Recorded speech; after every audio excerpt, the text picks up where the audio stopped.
رات کو سوتے ہی ان پر زلزلے کے جھٹکے لگیں اور عمارتیں ان کی گریں اور نیچے دب جائیں، ان کو ڈر نہیں لگتا؟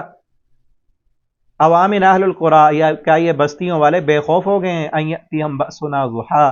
کہ ان کے پاس ہمارا عذاب ضحا کے وقت آ جائے، چاشت کے وقت، جب صبح کی نماز بھی انہوں نے نہیں پڑھی ہوتی اور مرداروں کی طرح یہ سوئے ہوتے ہیں۔ ان یاتیہم بأسنا ضحا، کہ ضحا کے وقت ان پر عذاب آئے، وہم یلعبون، یا یہ کھیل رہے ہوں، کھیل کود میں جب یہ مشغول ہوتے ہیں اس وقت عذاب آ جائے۔ افامنوا مکر اللہ، کیا یہ بے خوف ہو گئے ہیں اللہ کی تدبیروں سے؟ کیا ان کو پتہ نہیں کہ اللہ کی تدبیر ہے؟ پہلے چھوٹے چھوٹے عذاب آتے ہیں، ان کو ہٹا کر اللہ پھر خوشحالیاں دیتے ہیں۔ یہ ڈھیلی رسی ہوتی ہے، ان کو پتہ نہیں یہ اللہ کی تدبیر ہے، اور اسی تدبیر پر، اسی طریقے پر اللہ تعالیٰ قوموں کو پکڑتے ہیں۔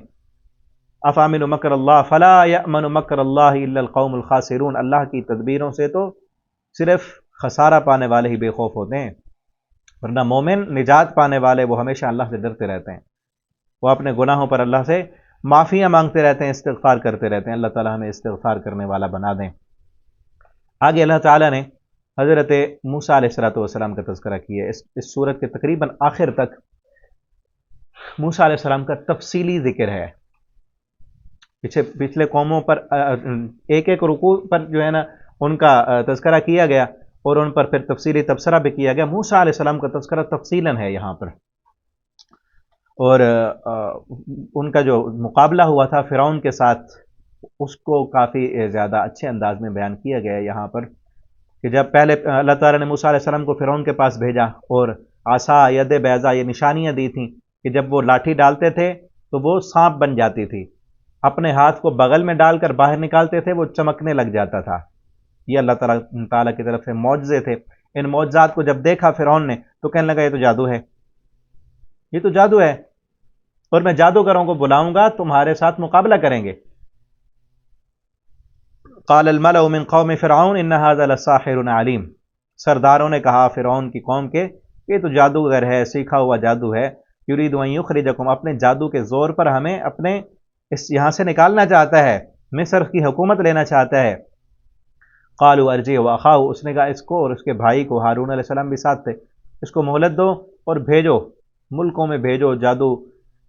گر جو ہمارے ملک میں رہتے ہوں اعلان کراؤ، اور بڑے بڑے جادوؤں کو لے کر آؤ، ہم اس کے ساتھ مقابلہ کرائیں گے۔ یأتوک بکل ساحر علیم وجاء السحرۃ فرعون، ہے نا، قابل توجہ بڑی جو ہے ہمارے لیے نصیحت کی باتیں ہیں۔ فرعون کے پاس جادوگر آ گئے اور آ کر کہنے لگے، جادوگروں نے آ کر فرعون کے ساتھ پہلے الگ میٹنگ کی، کہنے لگے قالوا ائن لنا لاجرا، فرعون کے پاس جب الگ میٹنگ کر رہے تھے کیا کہا، ائن لنا لاجرا، تو ہمیں دے گا کیا، ان کننا نحن الغالبین، اگر ہم اس جادوگری کے مقابلے میں، مقابلہ ہو رہا تھا نا اب، اور پھر آگے سورہ طٰہٰ میں ہے ایک دن مختص کیا گیا تھا جو عید کا دن تھا، جس دن سارے لوگ جمع تھے، ساری بادشاہت وہاں جمع تھی، سب لوگ اکٹھے تھے، اور وہ عید کا دن تھا، ایک بہت بڑے میدان میں وہ مقابلہ رکھا گیا۔ اب یہ جادوگر کہتے ہیں اگر ہم جیت گئے تو ہمیں تو کیا دے گا، ہمارے انعامات کیا ہوں گے، ہماری فیس کتنی ہوگی، کیا کچھ دے گا تو ہمیں؟ تو فرعون کیا کہتا ہے، قال نعم وانکم لمن المقربین، ہاں تمہیں تو ضرور دوں گا، اور تم تو میرے قریبی بن جاؤ گے، پیسے کی کیا بات کرتے ہو، یہ جیت تو حکومت کی جیت ہوگی، اور اگر حکومت جیت گئی تو تمہیں اس ملک کی بادشاہت میں حصہ ملے گا، تمہیں عہدے ملیں گے، وزارتیں ملیں گی، ٹھیک ہے نا، لمن المقربین، تم میرے قریبی رشتے وہ بن جاؤ گے، مقرب میرے وزیر بن جاؤ گے تم۔ قالوا یا موسیٰ اما ان تلقی، وہ کہنے لگے کہ اے موسیٰ اما ان تلقی و اما ان نکون نحن الملکین، اے موسیٰ پہلے تو ڈالتا ہے یا ہم ڈالیں، کہ یہ جو ہتھیار ڈالے جا رہے ہیں، جو مقابلہ ہو رہا ہے، یہ مقابلہ پہلے تو کوئی کرتب دکھاتا ہے یا ہم دکھائیں؟ تو موسیٰ علیہ السلام نے کہا قال القوا، تم ہی ڈالو، جو تم نے ڈالنا ہے، اپنا کرتب دکھانا ہے وہ تم دکھاؤ۔ فلما القوا سحروا اعین الناس،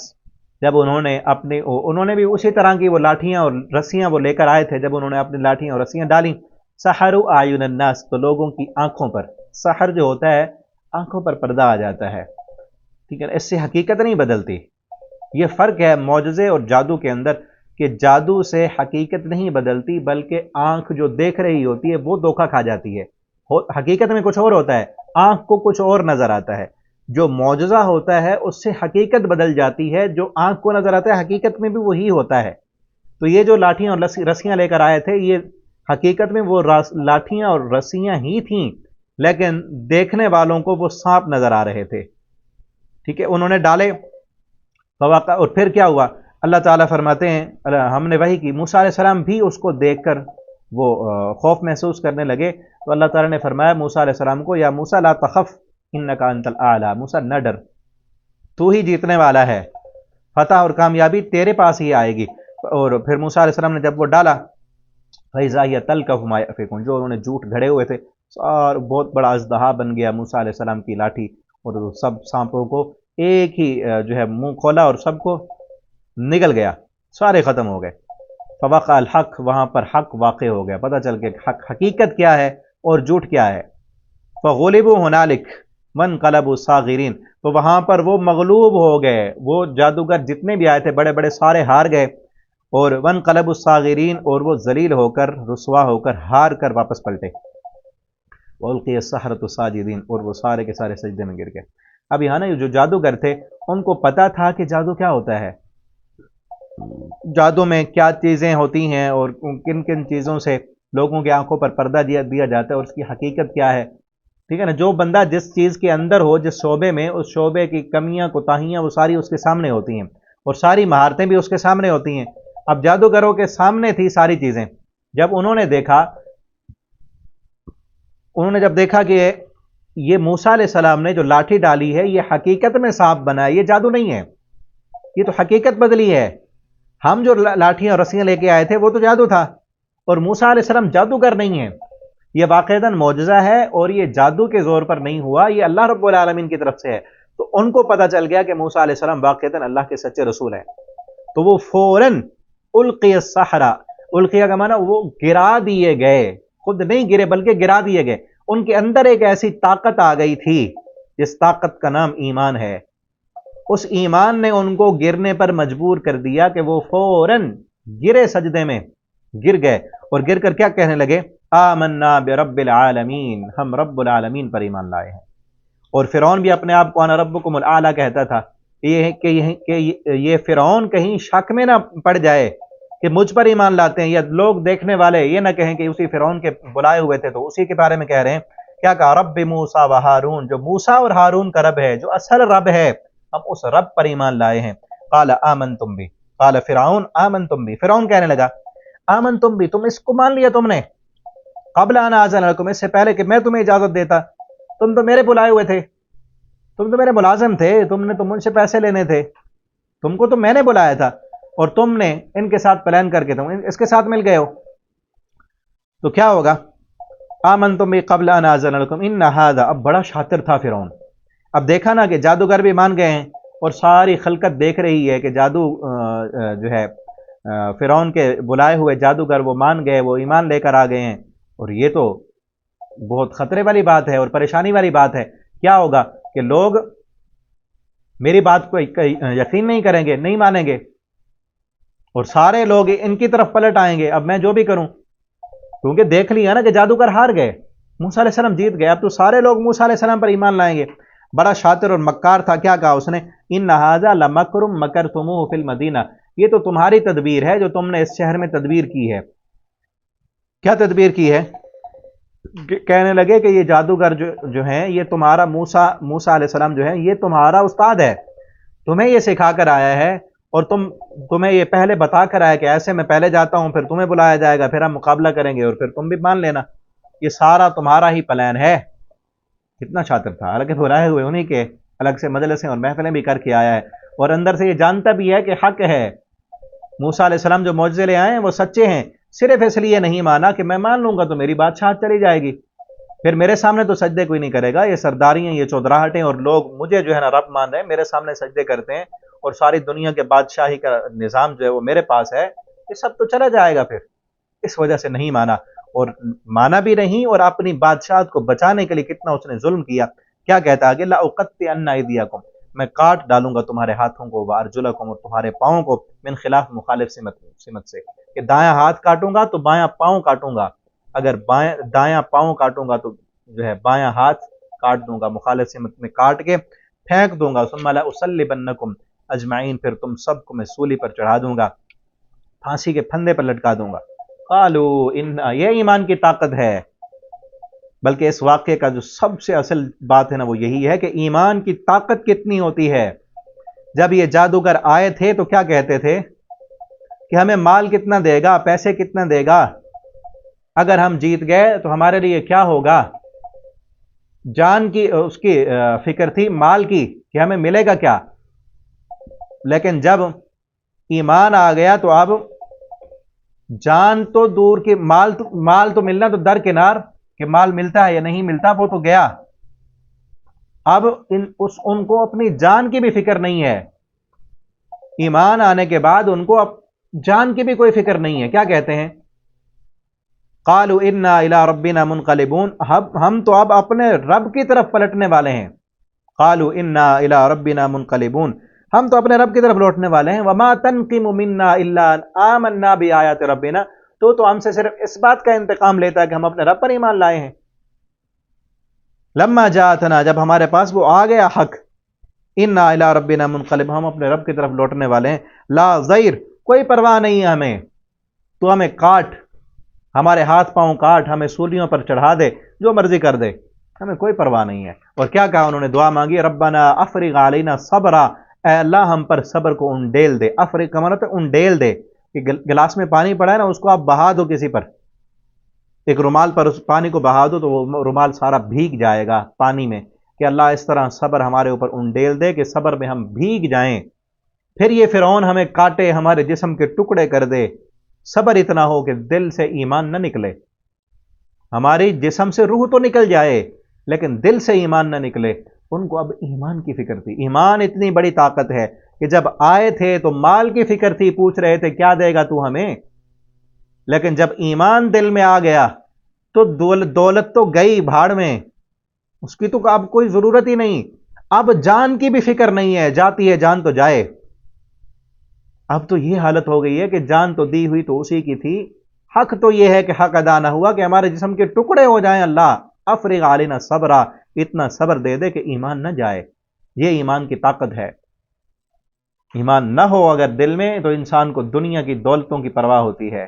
انسان دنیا کا بھوکا ہوتا ہے۔ یہی کچھ یہ ظاہری دنیا اس کے سامنے ہوتی ہے نا، حقیقت کا پتہ نہیں ہوتا اس کو، لیکن جب ایمان اندر آ جاتا ہے تو وہ ایمان بتاتا ہے کہ یہ دنیا اصل نہیں ہے، اصل مزے تو آخرت کے ہیں، اصل عیش و آرام تو جنت کا ہے۔ پھر اس کی نظروں میں جنت ہوتی ہے، اللہ کی ملاقات ہوتی ہے، پھر اس کے نظروں میں یہ دنیا حقیر ہوتی ہے، کوئی اس کو پرواہ نہیں ہوتی، اپنی جان کی بھی فکر نہیں ہوتی۔ وہ تو چاہتا ہے کہ کب میری موت آئے اور مجھے شہادت کی موت ملے اور اللہ کے ساتھ جا کر میری ملاقات ہو۔ ٹھیک ہے نا؟ تو اپنے ایمان کو مضبوط بنائیں۔ آگے پھر اس نے کیا کیا؟ پھر موسیٰ علیہ السلام کو اللہ تعالیٰ نے نجات دی، فرعون کو جو ہے سمندر میں غرق کیا، اس کا ذکر ہے۔ پھر بنی اسرائیل نے آگے موسیٰ علیہ السلام کے ساتھ جو ہے وہ کچھ سلوک کیے انہوں نے۔ سامری نے، موسیٰ علیہ السلام اللہ تعالیٰ کی ملاقات کے لیے گئے، سامری نے پیچھے بچڑے کو معبود بنا لیا، اور وہ تفصیلاً ذکر ہے اس کا۔ اور یہاں ایک اور قابل توجہ جو ہے بڑا نصیحت والا واقعہ ہے کہ موسیٰ علیہ السلام کی قوم سے ایک بندہ ایسا بھی تھا جس کا نام نا بلعام بن باورا، تفاسیر کی کتابوں میں اس کا نام آتا ہے بلعام بن باورا، اس کا نام تھا، جس کو اللہ رب العالمین نے آیتیں دی تھیں۔ اس وقت قرآن تو نہیں تھا، تورات کی آیتیں۔ بَتْلُ عَلَيْهِمْ، اللہ فرماتے ہیں ان پر پڑھیں، نَبَأَ الَّذِي، اس بندے کا واقعہ، آتَيْنَاهُ آیاتنا، جس کو ہم نے اپنی آیتیں دی تھیں، فَانْسَلَخَ مِنْهَا، اس نے ان آیتوں کو بھلا دیا، نکل گیا اس سے، فَأَتْبَعَهُ الشَّيْطَانُ، اس نے شیطان کی پیروی کی،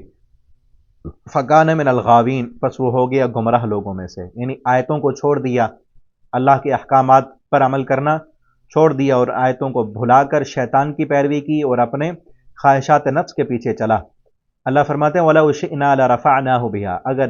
ہم چاہتے تو اس کو بلندی عطا کرتے، اگر وہ انہی آیتوں پر رہتا، اللہ کے احکامات پر عمل کرتا رہتا، اللہ فرماتے ہیں ہم اس کو دنیا میں بھی بلندی عطا کرتے اور آخرت میں بھی اس کو بلند مقام ملتا،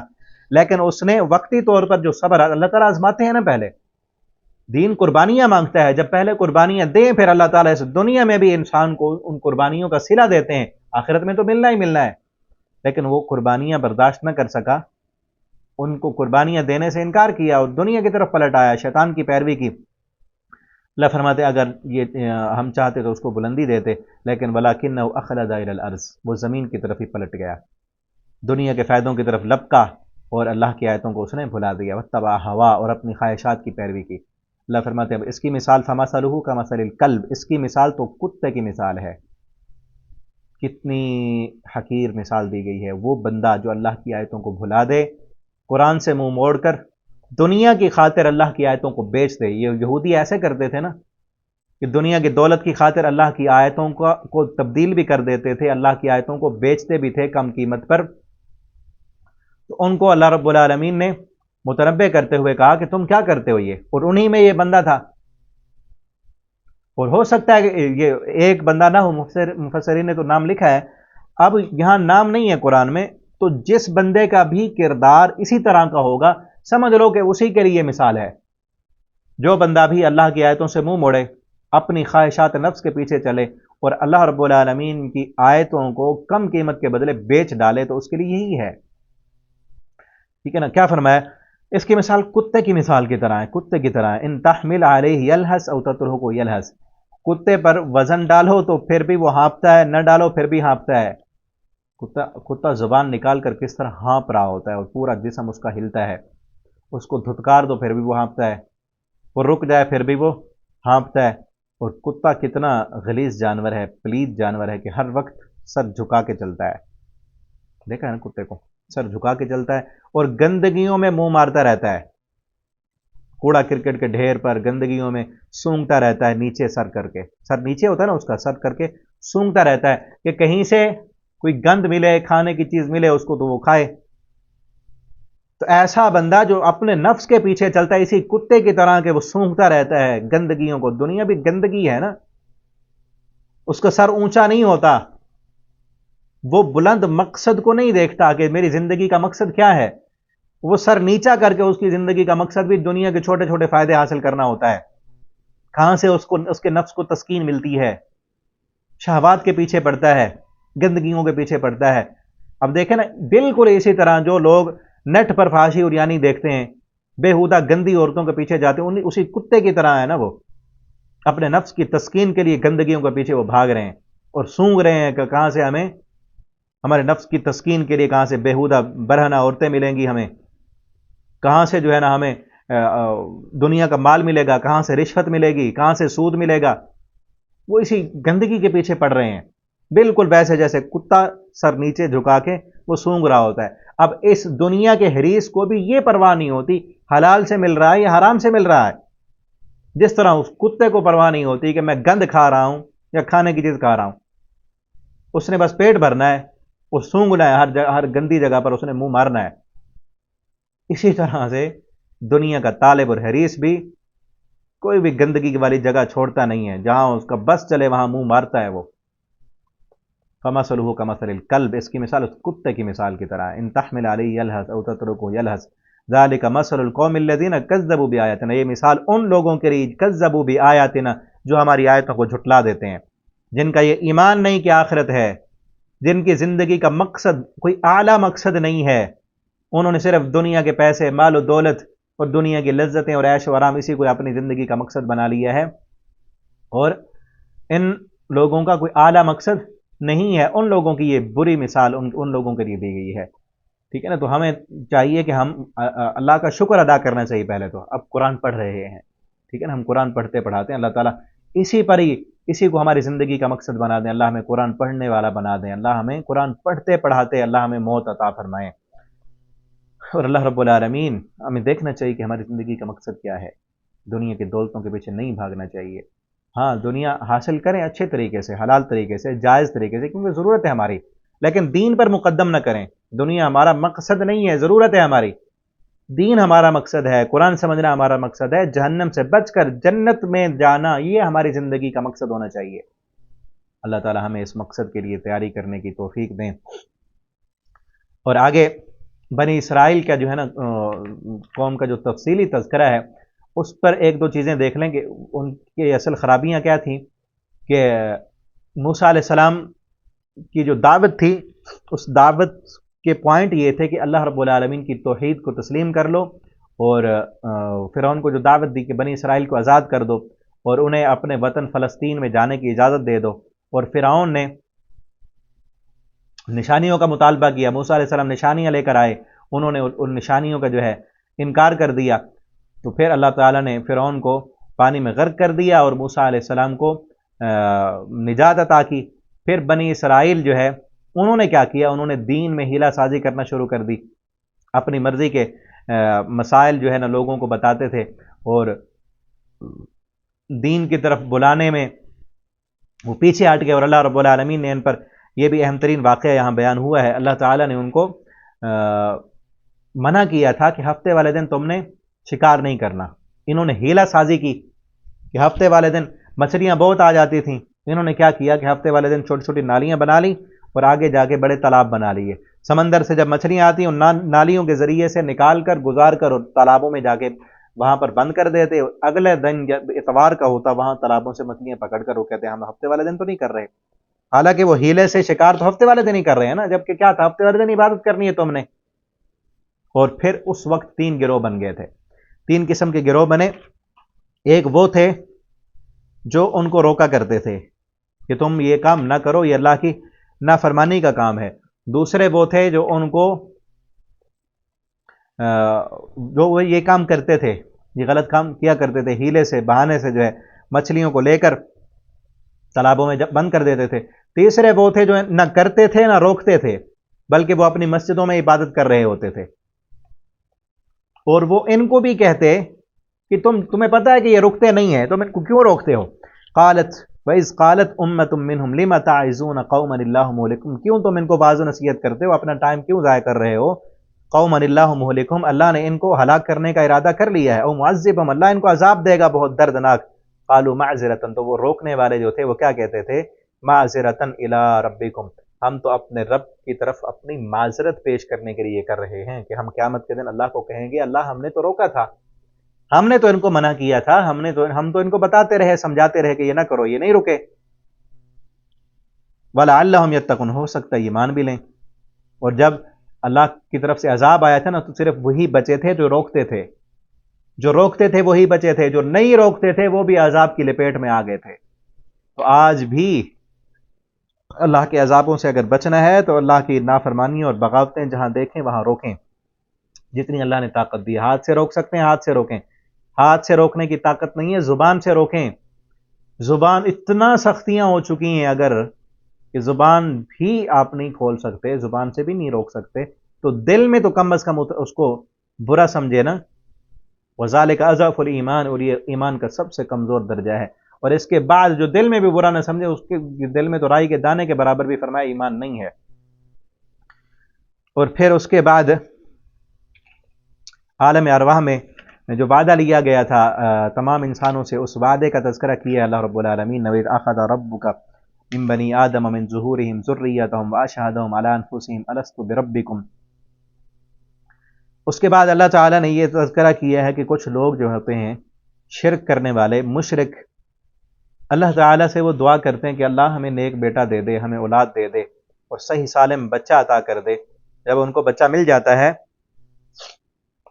فَلَمَّا أَثْقَلَتْ دَعْوَا اللَّهَ رَبَّهُمَا لَئِنْ آتَيْتَنَا صَالِحًا لَنَكُونَنَّ مِنَ الشَّاكِرِينَ، تو وہ کہتے ہیں اللہ ہمیں صحیح سالم اولاد دے دے، ہم تیرا شکر ادا کریں گے۔ فَلَمَّا آتَاهُمَا صَالِحًا، جب ہم ان کو صحیح سالم بچہ دے دیتے ہیں، جَعَلَ لَهُ شُرَكَاءَ، پھر اس بچے میں وہ شریک بنانے لگ جاتے ہیں۔